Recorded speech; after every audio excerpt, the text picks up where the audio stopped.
Historical comparisons! Today we're going to compare two different soldiers from two very different periods of history.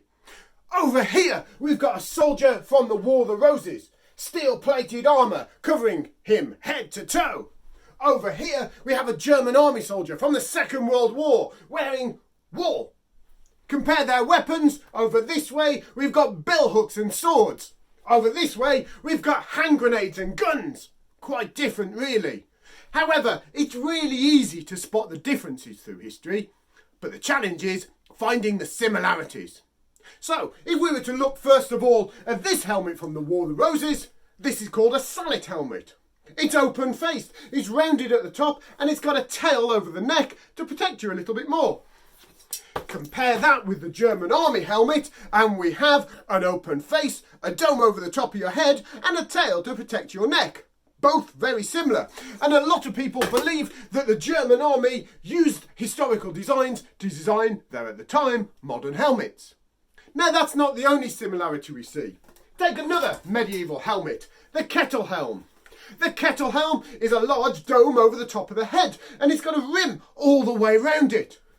Compare that to the British Army helmet, we can see a dome over the top of the head, a rim all the way round.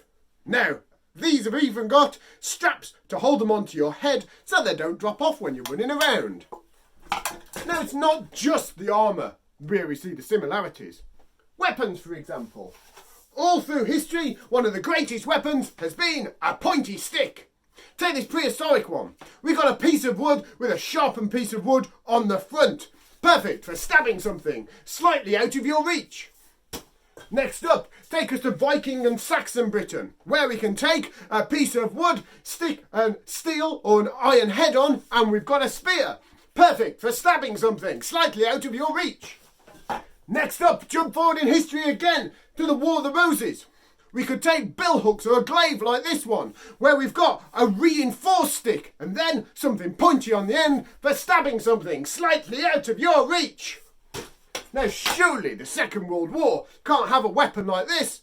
Well, of course it has. First of all, we take our stick, in this case a Lee Enfield rifle. Then we take our pointy thing, in this case a bayonet that we can attach to the front. Now we've got a big stick or a spear that we can use to poke something slightly out of our reach. Now, I want you to make some comparisons to do today as well. Your first one, I put lots of pictures together of different soldiers throughout history. Have a look at some of the differences, but mainly I want you to see what comparisons you can make. Why don't you put them into a table, or you could even make a Venn diagram to show the different soldiers. Next up, I want you to look at the differences in history and the periods of time between them. Create a timeline, put these people on chronologically and see how long it took for fashions to wear out and trends to carry on. Finally, use all the source pictures and any other information you may have found, and I want you to design your perfect army uniform. It doesn't need to be practical, it can just look cool if you want it to. Anyway, happy comparing! Good luck!